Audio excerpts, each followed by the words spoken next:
are listening to your gut. And it's kind of the subtopic: losing weight, improving your microbiome, reduce inflammation, and live longer. And he says, a hint, it's all connected. So let's hear from the fantastic and legendary, our Dr. Paul Clayton. So Dr. Paul, I'd like to have you come on and just tell us a little bit about how you came up with, this exact topic. I'm going to have you, there you go, unmuted. Super. Because you asked me to, Carl. You're right, Dr. Paul. Okay, so, but we did add, and you were helping out with that, but you said when you came up with this, because we talked about losing weight, and how it all ties together here. Well, it turns out that there is so many connections between what goes on inside your gut and what goes on inside your brain. It's just bewildering how many connections there really are. And this whole area of microbiome or microbiota centered research is just taking off in every direction. And we know now that it's involved in multiple sclerosis, where the microbiome can be protective or damaging. We know that it's involved in the spectrum disorders. What we're now finding out is that it also seems to be involved in autoimmunity, in non-alcohol related fatty liver disease, in your ability to resist infection. It's so important. In fact, the microbiome, which has been routinely compared in terms of its complexity and its importance with other vital organs such as the liver, the kidney, or the heart, is expanding into that role. It is clearly a vital organ, absolutely vital in its own right. And it determines our health and prospects almost from conception. And it plays a very keen role, an important role in determining our health expectancy and life expectancy.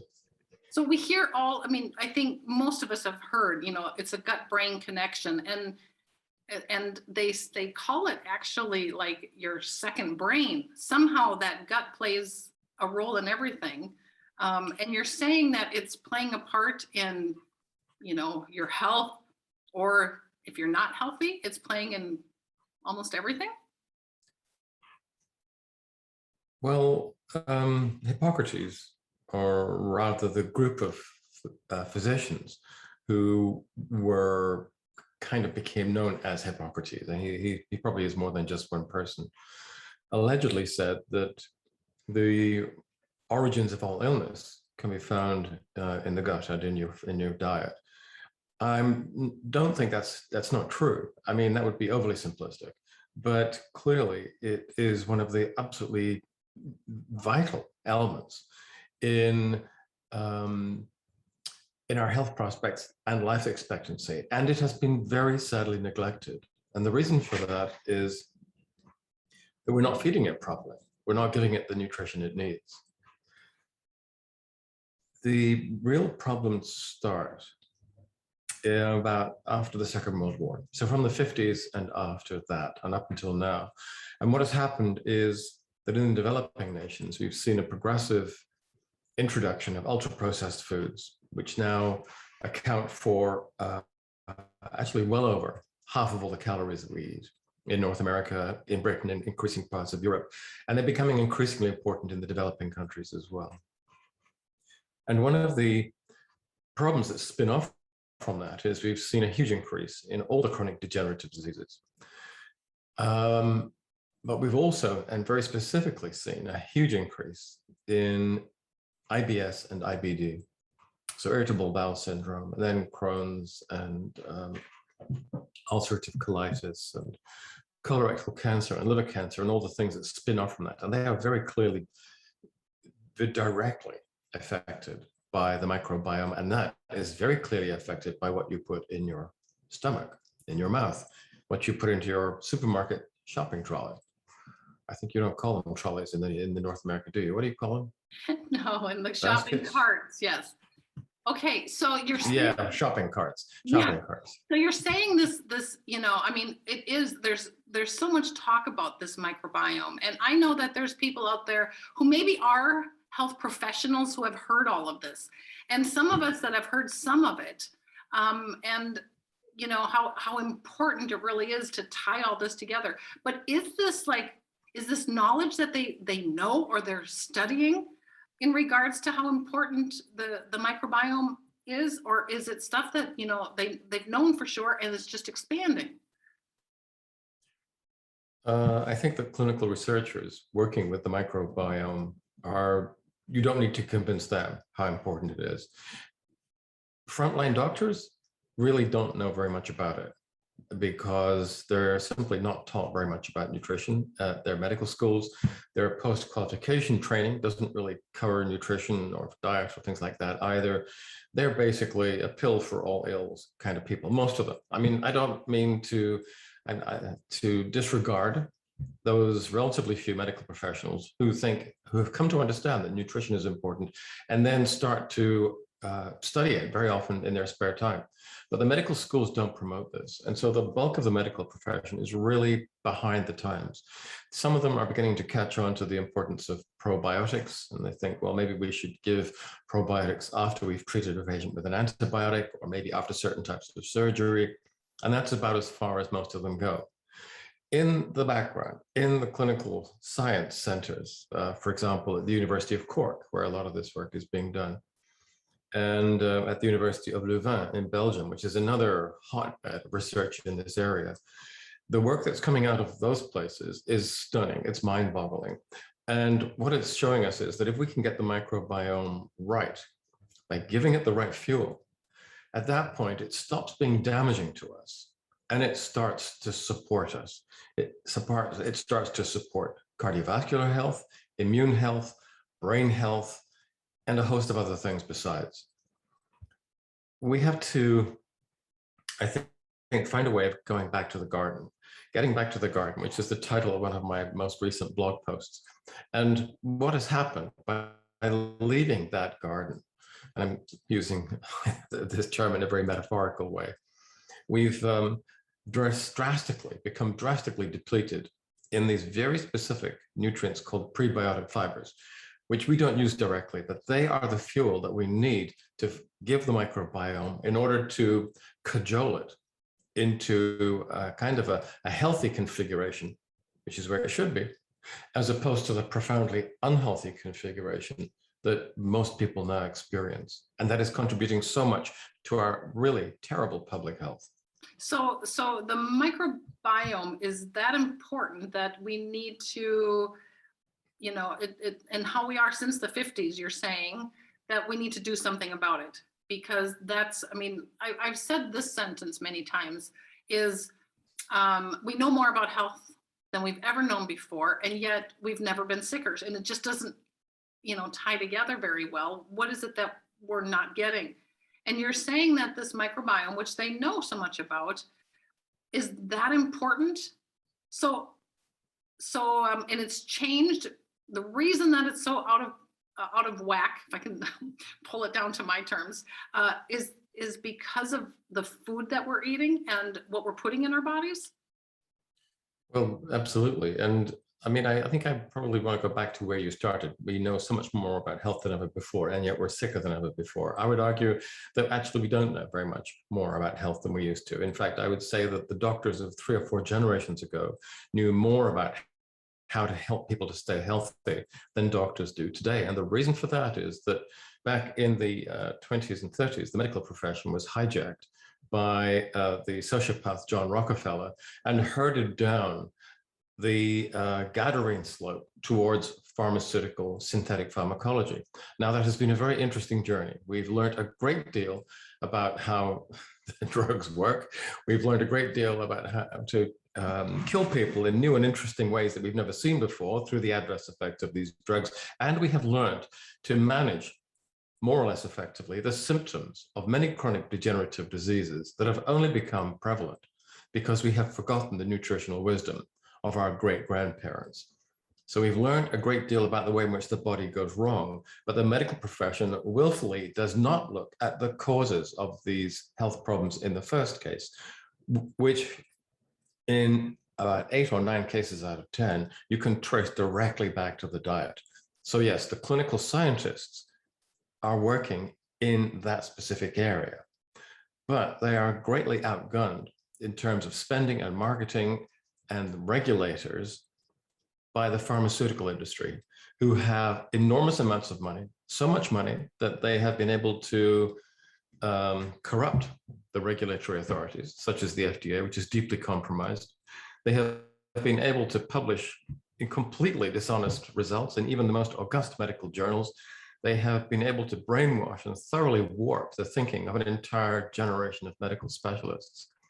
And Dr. Paul, just to say, we have, I mean, to be honest, I kind of maybe have thought different things about doctors, but as you know, my mother personally is terminally ill, and I have met some of the most amazing doctors who are doing the most amazing things, and they're just really wanting to get healthy and helping their patients get healthy. So I know that, there's a lot of people out there that say, we just, we really want to know the most information on getting healthy. There's a lot of doctors that want to do the same thing. So we're going to talk about this. I agree. And I'm great. Right? But I'm not talking about their motivation. Their hearts are in the wrong place, but their heads are in the wrong place. I won't describe anatomically where I think their heads are. I think I'll leave that to your imagination. There are shortcuts to becoming healthy. And if you follow these shortcuts, the odds are that you will never need the more or less tender administrations of those medical specialists. And that's where you want to be. You don't ever want to see a doctor, ideally. Now that's a good point. If you were healthy, you wouldn't be seeing a doctor. So let's talk about what the science is saying in regards to getting healthy, and what can people do in regards to the microbiome. And maybe saying this, I know you're going to have terms that is going to be doctor terms, but also for somebody who's not a medical professional as myself, but trying to explain what is it that needs to be done to correct this and help this microbiome flourish, because it sounds like if your microbiome's happy, it used to say, if the wife is happy, everybody happy, or you happy wife, happy life. But here in your body, it's if your microbiome is happy, your body's happy. Something like that. Well, it's certainly going to be an enormously positive factor. There are still other things that can go wrong. The gut is not everything, but it is important. And as I said, we've been starving it of the very specific types of fuel that it needs in order to function optimally. And what we're trying to do, not just in Zinzino, but in many research centers in other parts of the world, we're looking to see what happens if you restore those very specific nutrients back into the diet. Now, what I think we've already seen in our own small Zinzino world is all kinds of wonderful things start to happen.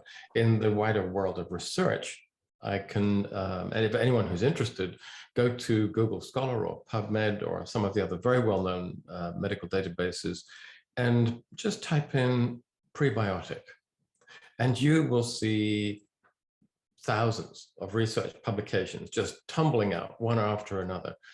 There's a lot of research there for you, and I think that for the non-specialist, it's a bit overwhelming.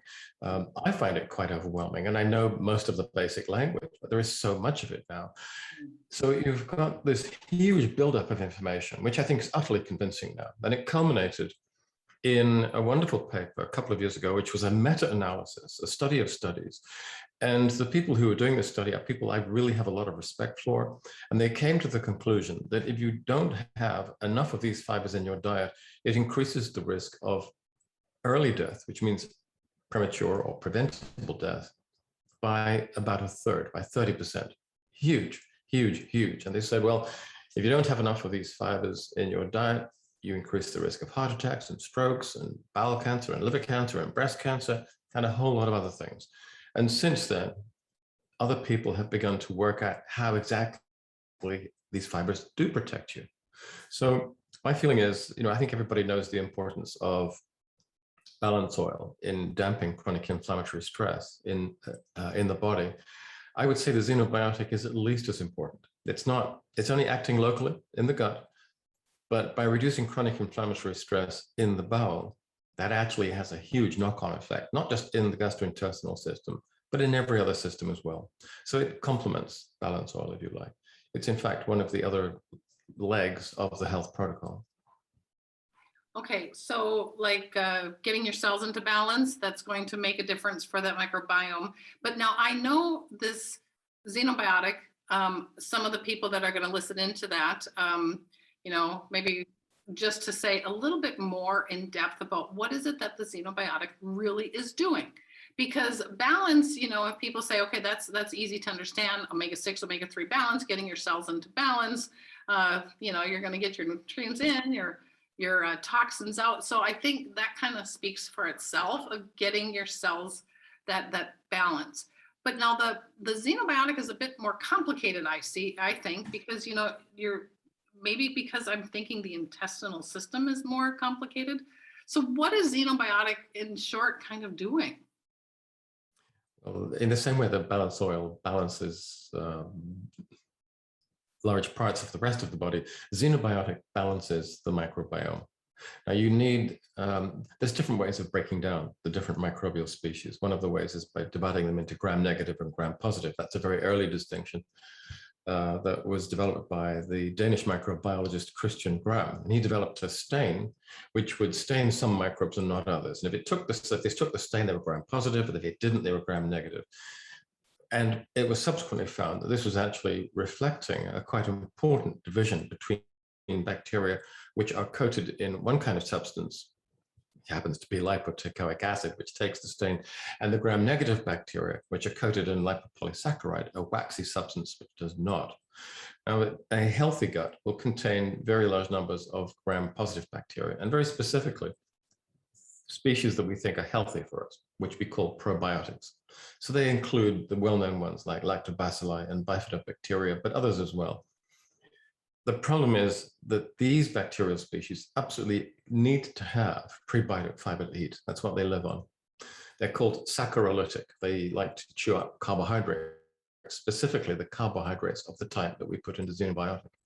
If you don't eat enough of those, and the modern diet certainly does not contain enough of them, they start to die back. Their place is taken over by the gram-negative bacteria. And because they're coated with lipopolysaccharide, this causes huge amounts of inflammation.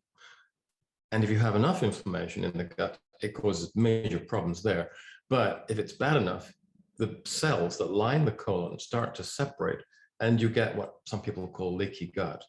And these lipopolysaccharides and other macromolecules start to get into the bloodstream. And if you know your anatomy, the portal circulation drains the gastrointestinal tract, goes straight to the liver. And this is linked very closely to the kind of liver damage that we call non-alcohol related fatty liver disease.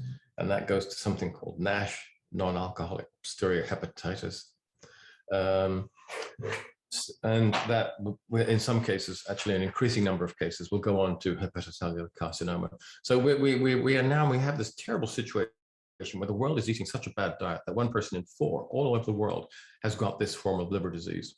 It's really a slow motion disaster in the making.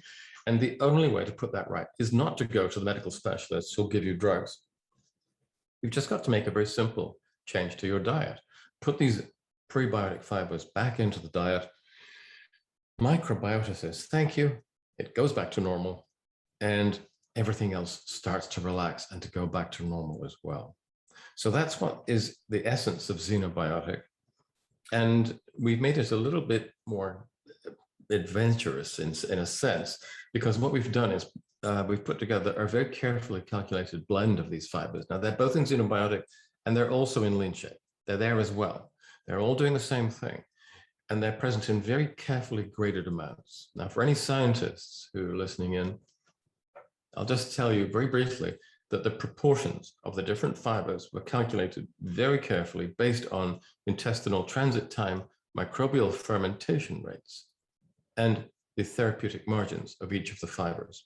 So the smaller the fiber, the more quickly it ferments, and the less you can eat of it before it starts causing gastrointestinal distress.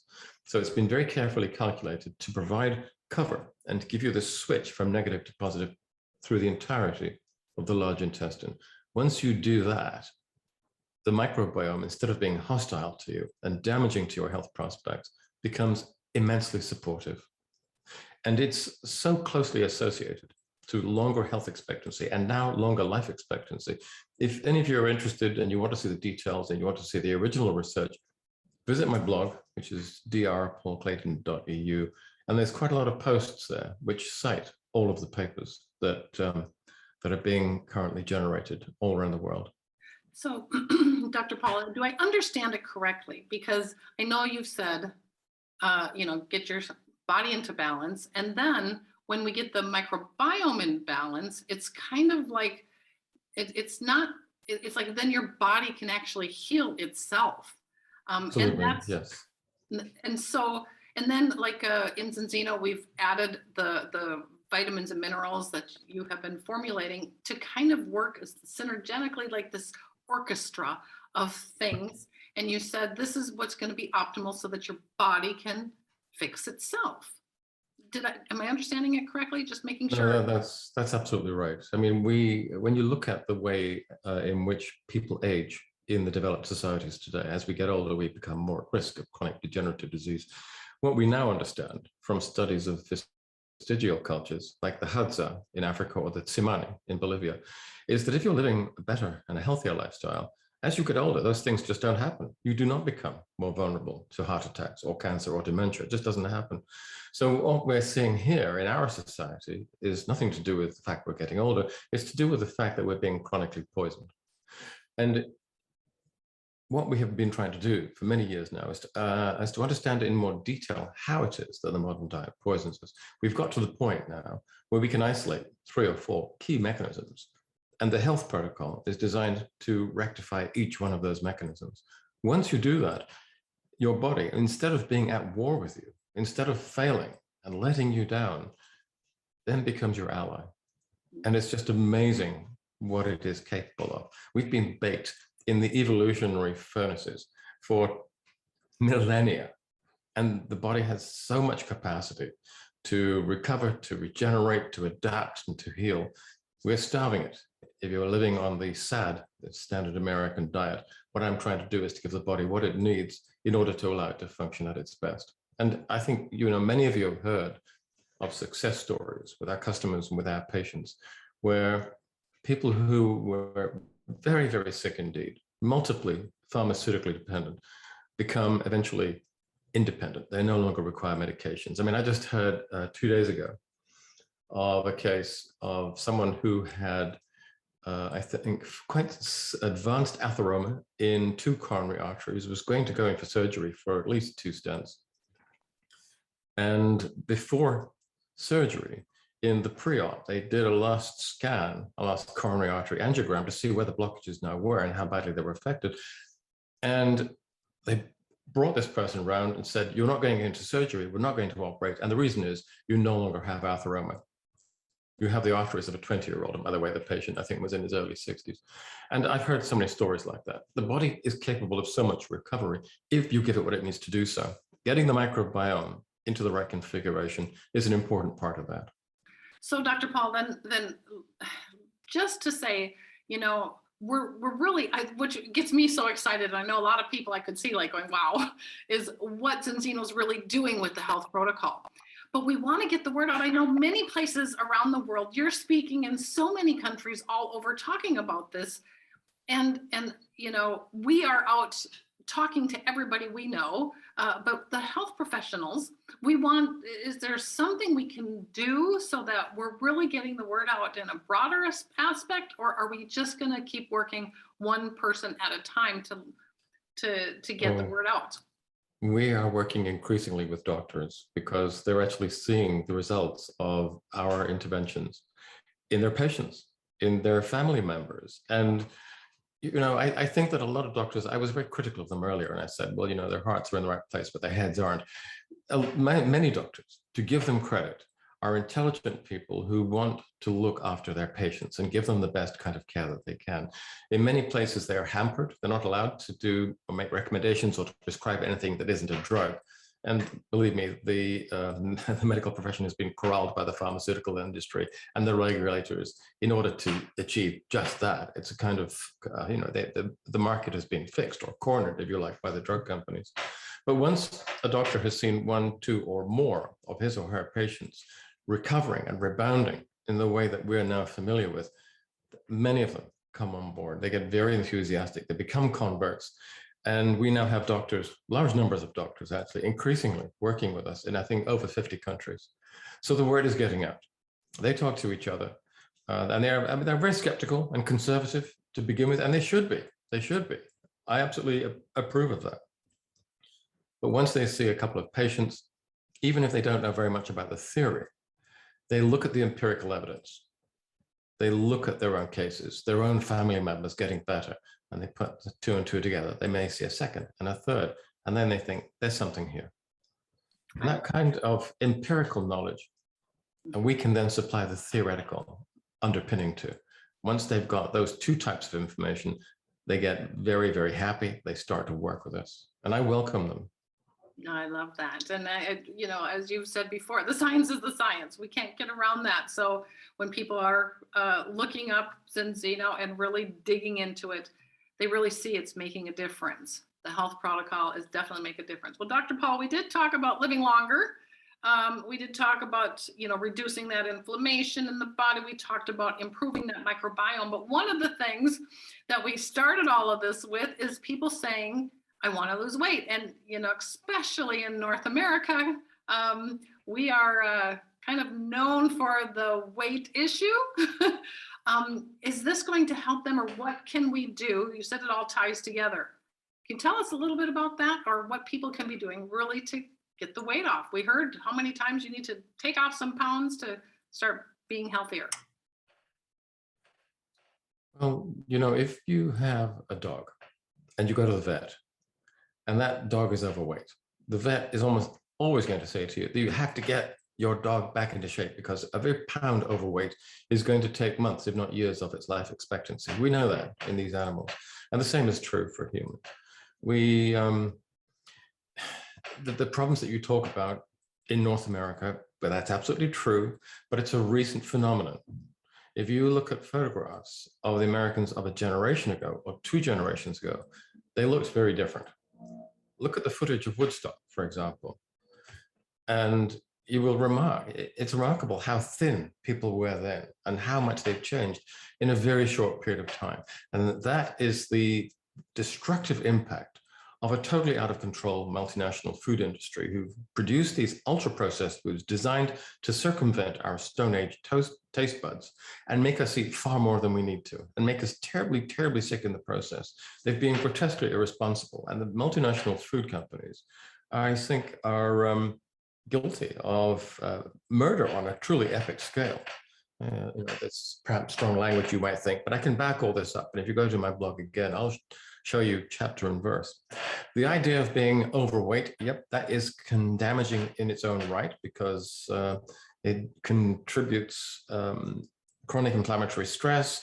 It goes hand in hand with dysbiosis, and it puts you on the fast track to metabolic syndrome, diabetes, and then the long-term complications of diabetes. So it is something we'd like to do something about. How can you do that? Well, first of all, move away from ultra-processed foods. Stop eating them, no matter how delicious you find them. They've been engineered to be delicious, to overcome, the normal cues of satiety. But make a promise to yourself that you're simply not going to buy these things anymore, and start learning how to cook with basic produce. Having said that, what we've done is to provide a tool that will help you to do that.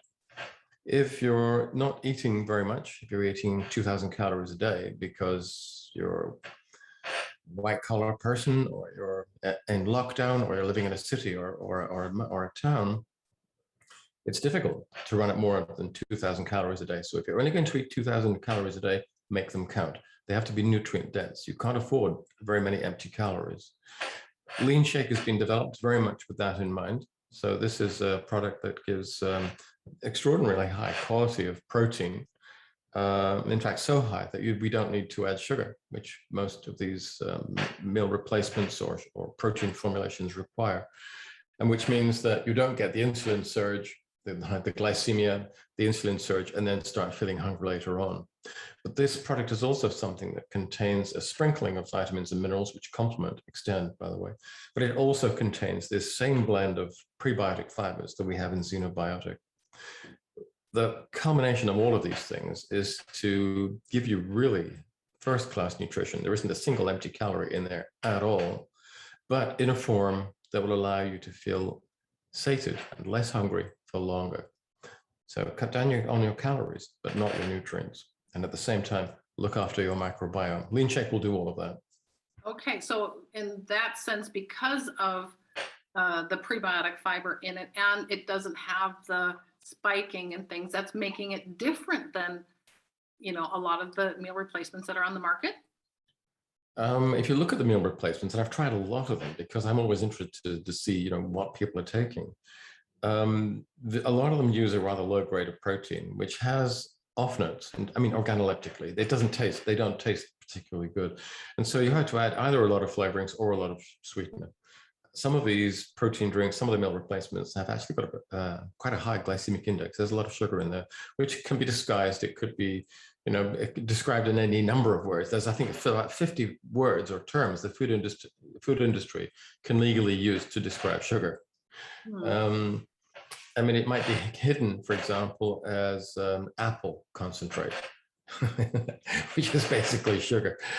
And I think that if you try those types of meal replacements or protein, high protein products, you find that in a very short period of time, you're feeling hungry again. And they're not very effective in helping to take the weight off. And I think the reason is because they've been designed in a bit of a vacuum. If you give people protein or if you give people a meal replacement, you've got to look at all of the components of it. You have to take all of the different ingredients into consideration and think in a joined up way about the way in which all of these components will affect your appetite, your blood sugar, your energy levels, whether it'll give your body what it needs to repair and to rejuvenate and to rebuild. All of these things are important. And most formulations, they might get one or two of these things right, but they don't cover the full picture.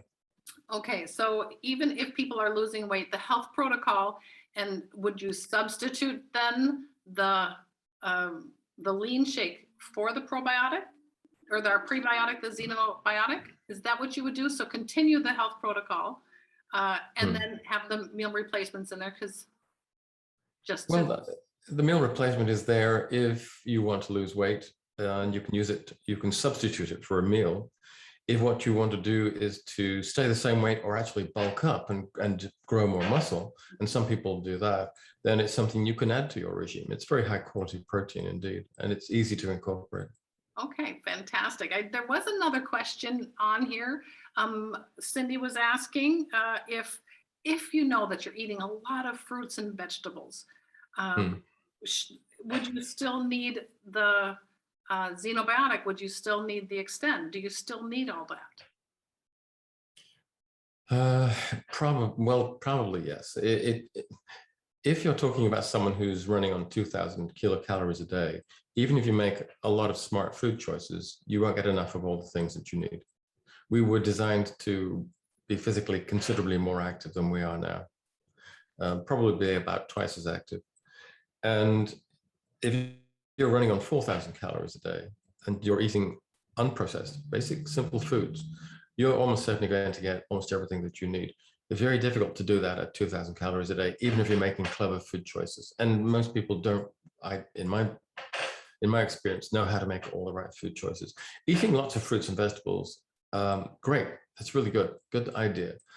And that will help you in terms of your phytonutrient intake. It won't do much for your fatty acid balance necessarily.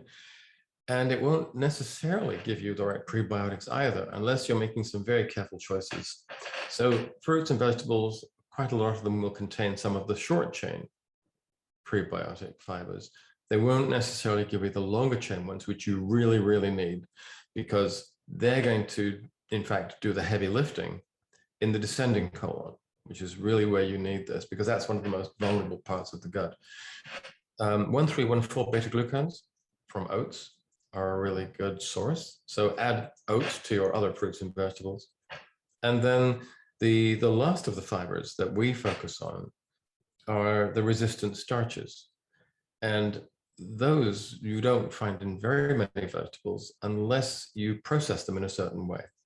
There are small amounts in a variety of fruits and vegetables. What we know is that simple starches can be made into resistant starches by a process called retrocrystallization. And that's what happens when you take a high starch food, such as a potato, and don't just cook it once, but cook it 2 or 3 times. Every time you cook the starch, and it goes through the heating and cooling cycle, it goes into this retrograde crystallization, and the starch becomes less digestible. So it's not going to put so much sugar into your bloodstream. It becomes more fermentable. It becomes a prebiotic fiber. And at that point, it's actually very, very nutritionally important. It's exactly the sort of thing that your microbiome wants. Okay. So when we're talking about microbiome, there was a lot of questions on here, and I'm going to try to ask a few of them here. But somebody was talking about, like, our health protocol in the balance oil. It's who is, you take a certain amount per weight. Now with the xenobiotic, is there different issues that make a difference on how much you should take? Should you, is 1 scoop enough for everybody? Should everybody be taking 2 scoops a day? And you can see a lot of the comments are about, and this might add up to be a whole bunch of questions, but if people have gluten issues or, other issues in regards to constipation and things like that, how does the xenobiotic help all of this? Should we, if we're taking 2 scoops a day, we have everybody, are we really going to get that effect by it? Okay, that was a whole bunch, Dr. Paul. I'm going to let you try to work that out. Sorry about that. Different people probably do need slightly different doses, but it doesn't tend to be a body weight issue at all. Some people are able to tolerate more than others. For some people, just taking half a scoop is going to cause a gastrointestinal upset. You see, even if you've started off with a really unhealthy microbiome, it may be really unhealthy, but it's a kind of a system where the bugs are all sort of used to each other. It's an unhappy situation, an unhealthy one, but it is relatively stable, even if in the long term it's going to cause you a lot of damage. Once you introduce the prebiotic fibers into your diet and the gram-positive probiotic species start to grow, gram-negative bacteria don't like that. The gram-positive species are starting to produce bacteriocins. Again, for the chemists, best known of these is niacin, but there's many others, which are actually designed to help them to fight their corner in the gut, not that there's any corners in the gut, and diminish the numbers of the harmful gram-negative species, such as the Bacteroides. And then the situation becomes less inflammatory and everything starts to become a healthier configuration. But as you're changing from the old status quo and you're moving towards a new steady state, for some people, that process can be a bit disturbing. They might have diarrhea, they might have cramps. So for some people, you need to take it slowly, start off with a 1/4 scoop, build up to a 1/2, build up to a 3/4, and so on and so forth. And I think probably about 2 scoops a day is about optimal for most people. I don't think most people need more than that. But some people won't ever get there because they've started off with such an unhealthy microbiomal configuration. Other people will go there straight away. I started on 2 scoops a day and I didn't have any problems with it at all. So it really is just a question of finding out what you're comfortable with. I love that. Okay, well, Dr. Paul, we have had so much fantastic information here. And I know a lot of people are asking questions in regards to certain disease names or things like that. But Dr. Paul, if we're just going to tie it all together, when you have people saying, what about this? What about this? What can we do with this? Actually, number one is really just the health protocol. That's what you designed it for, so that the body can work optimally to really battle everything itself. So getting your body completely into balance with one of the balanced products, doesn't matter which one, just grabbing one and using that. And then getting your right vitamins and minerals in the body, that's why you created that Extend. And then how important the microbiome is. And when people take that time, it's going to make a difference in quite a bit of percentage of people, wouldn't you say? Oh, We've seen so many. Well, the people feel different. There's no doubt about it. They feel better. And our little Zinzino community, I think we're now coming up towards 500,000 strong. I mean, we're growing very rapidly now. And if you look at the health characteristics of this community, it's quite extraordinary. So much so that we're being seen as a kind of a blue zone. So the biobanking community at the University of Uppsala and one or two other places is looking at the Zinzino population and thinking, this is a really odd bunch of people. They don't seem to get sick at the normal rate. They seem to stay alarmingly healthy for longer than anybody else we've come across, except perhaps for the monks at the monastery of Mount Athos in Greece, or the Japanese, or the Japanese at Okinawa, or the Seventh-day Adventists at Loma Linda. So we have created a kind of a blue zone, all of our own. I'll give you another example. With this COVID nonsense that's going on at the moment, we know that probably 150,000 Zinzino people have had COVID, and we've been looking through all the records that we can. There does not appear to have been a single death, and as far as I know, not a single hospitalization.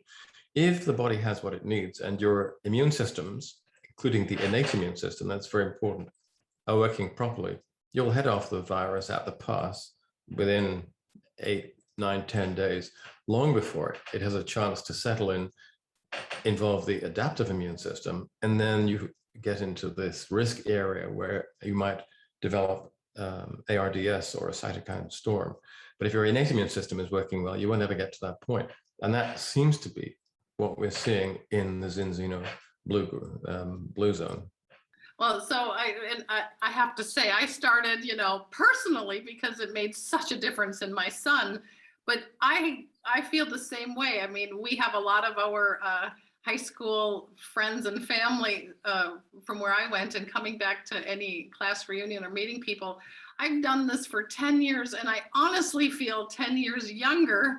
And being grandma of 2, it's like we see a lot of people saying we're turning back the time. So we're feeling younger.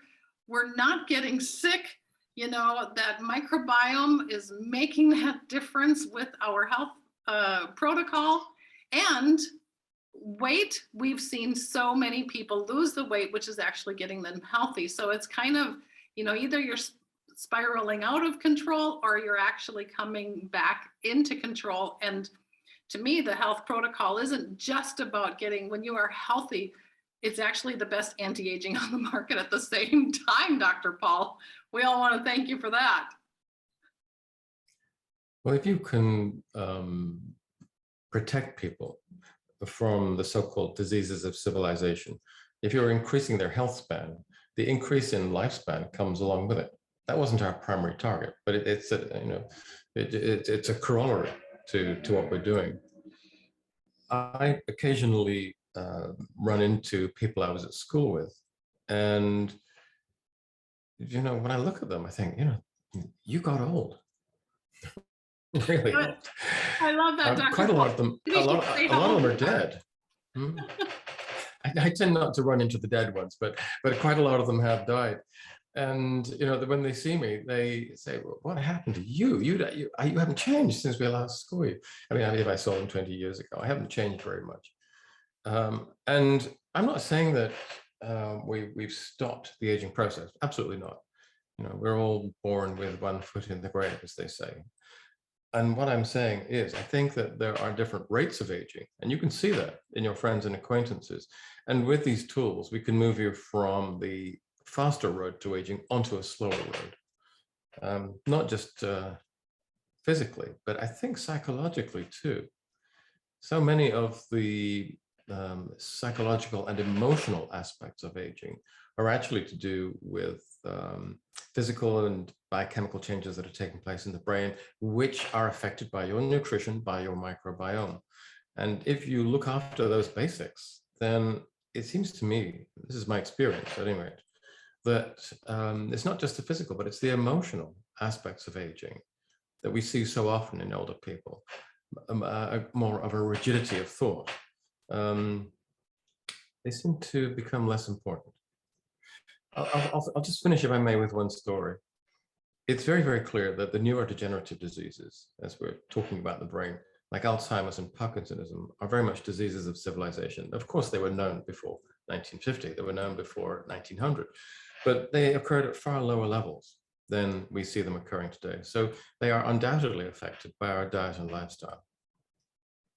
There's one patient of mine who is a forensic accountant. And for those of you who don't know what that is, you just pray if you've ever done anything wrong, and the IRS sends their law dogs after that you don't have an analytical accountant as part of that pack, because they will tear you apart. Anyway, he's getting on a bit, and some of you will know, anyone who reads my blog, I think 4 or 5 years ago, he was diagnosed by a very eminent neurologist as having Parkinsonism. He very clearly did. And he had the great good sense to come and talk to me about it. And I put him on the health protocol, nothing very special. And he went back for a follow-up, I think 18, maybe 24 months ago.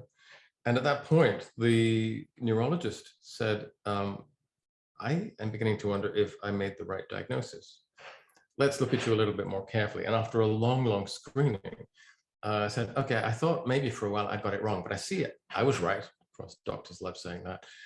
Because he failed the spiral test. And for those of you who know, this consists of a spiral on a piece of paper or on the screen, and you have to trace it. And if you have Parkinsonism, that becomes really difficult. And so my friend, he seems my friend as well now, didn't do that well on that spiral test. And the doctor was delighted to be able to confirm his initial diagnosis. Said, well, you're doing really well. You seem to be stable. I don't know what you're doing, but keep on doing what you're doing, and I hope it stays this way. Walter kept on doing what he was doing, and then I think 2 months ago now went back for a third follow-up, and he now performed perfectly on the spiral test. He doesn't even have micrographia anymore. That's another sign of Parkinsonism. Your handwriting gets smaller and smaller. And the consultant said, I was wrong after all. I owe you an apology. I've cast this appalling blight over you, which you've suffered under for the last 5 years, not knowing that Walter was perfectly, it wasn't blighted at all, because I'd given him, I think, the hope that maybe we could do something about it. But I think now you don't have Parkinsonism at all. And Walter then said, well, it's because I followed this particular diet. And the neurologist, who I'm afraid was terribly hidebound, or very conservative, and because his thinking was very much embedded in the pharmaceutical model, said, okay, well, I don't think you had Parkinsonism. I think it was easier for the consultant to say, I made a mistake, rather than to say, well, there may be something here, which is very symptomatic of the malaise of the medical profession in its current form. But Walter is now being called out of retirement. He's now 84 or 85. To actually clear up the messes that are made by the millennial accountants, forensic accountants who took his place. Now, it's not just me who's finding this stuff out. If you look up the work of Dale Bredesen, B-R-E-D-E-S-O-N, Dale Bredesen, he's at UCLA. He's published 2 papers now showing that in people with Alzheimer's, if you catch them early enough, and I was able to catch Walter very early, you can get a reversal, a normalization. If you're being poisoned, once the symptoms first emerge, if you put it right, the body has enormous powers of recovery and rejuvenation and repair. If it's gone on for too long, there's not much we can do. But if you can get into it early and restore the factory settings, it's just amazing what the body and brain are capable of. Wow, Dr. Paul, with that is incredible. In the 10 years I've been working with Enzino, I think the stories are amazing.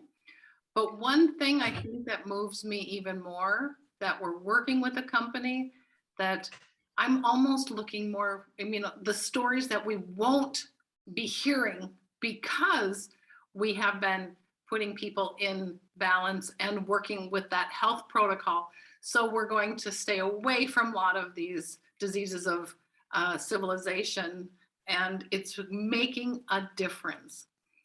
Dr. Paul, just the formulations that you've done with this health protocol and the work we're doing, creating this blue zone, we are really making a difference.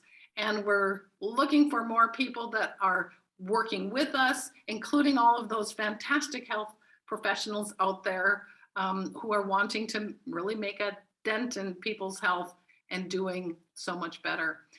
Dr. Paul, thank you for taking time out of your busy schedule also to be here. Do you have any last words you just want to say to everybody that was listening in today in regards to any of this? Well, we're up at about 4, maybe 500,000 now, but the reality is, I mean, it might sound impressive, but it's just a drop in the ocean. There are so many people out there who are getting sick prematurely, who are aging far too rapidly, and who are dying far before their time. And there were times when I can't sleep at night. I'm so aware of this. And for me, whatever we've achieved at Zinzino so far, it's not enough. I mean, it's just a tiny, tiny beginning of things. But I want to change the entire model of healthcare. And I'm very grateful to the Zinzino family for helping to make this possible. We have a long way to go, but we've made a fantastic start. I love that, Dr. Paul. I am going to allow people to unmute themselves and say thank you so much for this, such an informative, wonderful day here. So healthy, everybody. Thank you. Thank you very much for this time. Thank you. Thank you. Thank you, everybody. Loved it. Thank you, Thank you, Dr. Paul. Gracias. Good to see you all. Thank you so much.